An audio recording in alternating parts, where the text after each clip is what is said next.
Hello there and welcome to BNetTV.com. I'm Michelle Sklar. We're here at CTIA Wireless 2008. I'm joined by Nick Montes of Viva Vision. Thank you so much for taking the time to speak with us today. Thanks for having me. You know, I've been commenting briefly to my my victims today, if you will, when I just find that their name is catchy or makes me dance or that type of thing. And Viva Vision is definitely one of those names that, you know, it makes is. you want to move. It's a great name, and I think that, you know, what's in a name is a big part of, you know, branding your company. Absolutely it is. And so at Viva Vision, we're proud of the name, and we're proud of the fact that we're a big player in the mobile entertainment space, and we're pretty excited about how we're doing. Yeah, absolutely. So for our viewers that are tuning in for the first time, because I know obviously Sure. you've had a chance to speak Sure. before, give us a quick overview of what Viva Vision is all about. Sure. Viva Vision is a wireless entertainment company that is focused on delivering entertainment content directly to consumers. We have three primary products.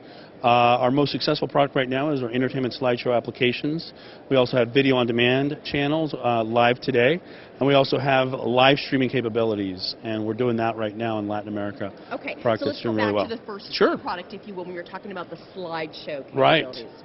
Yeah, that is a product that is emerging right now as a pretty expansive product line here in the U.S. market.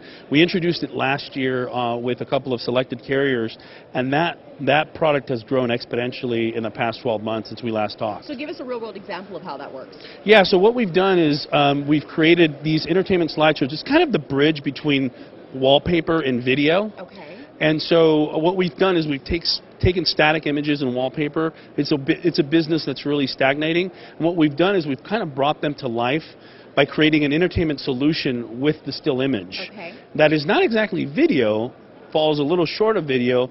It's a entertainment slideshow that pans down with different types of images for different brands, and that is a product that's doing really well. And the reason why it's doing well is because we can deliver that experience to virtually any handset in America. Okay, so give us some ideas of some of the brands that you're working with. Yeah, no, we're pretty excited about, even since we last spoke, we've signed some pretty big brands. So we have Car and Driver now, we have Univision, we're doing some products for Playboy in Latin America, and we just this week signed up Sports Illustrated. Oh, wow, so we're pretty excited about the growth. Yes, it is. And obviously, you know what, we've been talking before, the largest demographic, the largest market for you is in Latin America.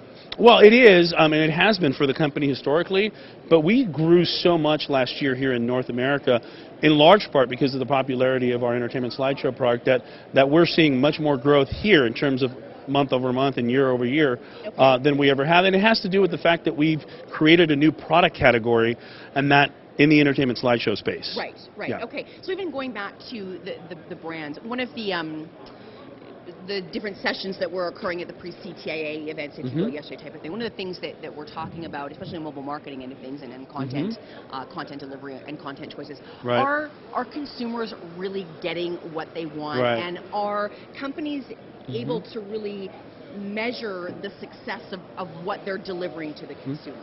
Maybe you can comment briefly on that. Yeah, no, I think that continues to be a challenge in the industry. The reality is that I personally believe that consumers want more content than they're using today.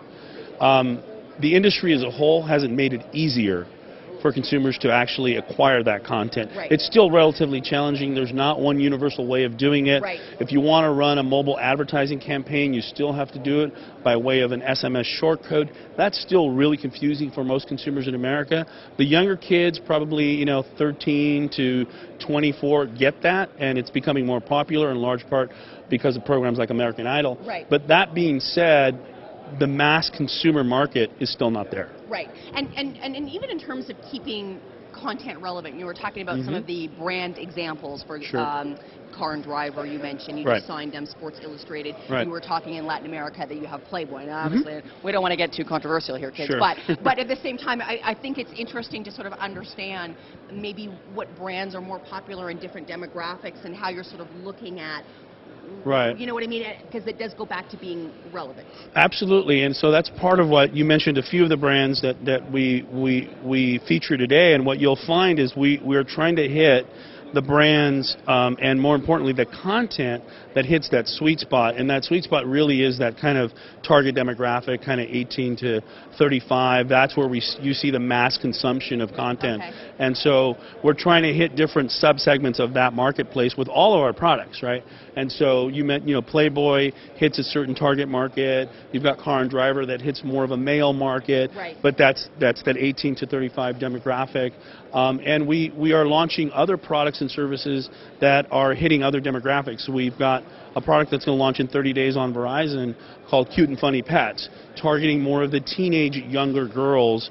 And it's really all about really cute and funny content around pets and stuff. And so those types of things, we created a product also called Hot Hunks for more of the female demographic. Thanks. So we're trying to balance it out. You're trying to balance it out. Yeah. And it seems like you're sort of having to do two things. You're having to make sure that you're relevant with the content that you are going to be gathering and then in turn delivering, and you need to have the right relationship with the carriers. Absolutely. In order to deliver that type of content.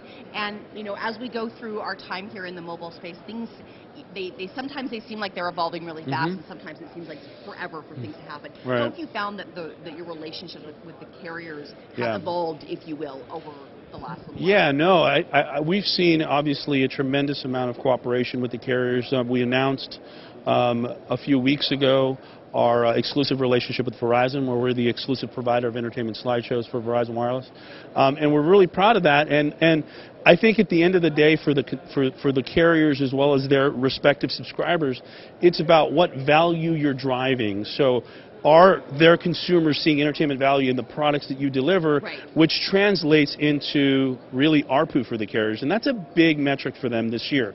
It's all about average revenue per user and increasing that, and we're able to do that with our products. And at the end of the day, that's a huge factor in terms of how successful you are with your carrier partners. Right. Nick, any other announcements at the show? No, I think we've announced everything, yeah. So we'll be having some other announcements in the next couple of weeks on some of the other brand partners that we've got going. Look forward to it. Thank you so much for joining us. We've been here with Nick Montes of Viva Vision, and we are here at CTIA Wireless 2008 in Las Vegas. I'm Michelle Sklar with BNetTV.com.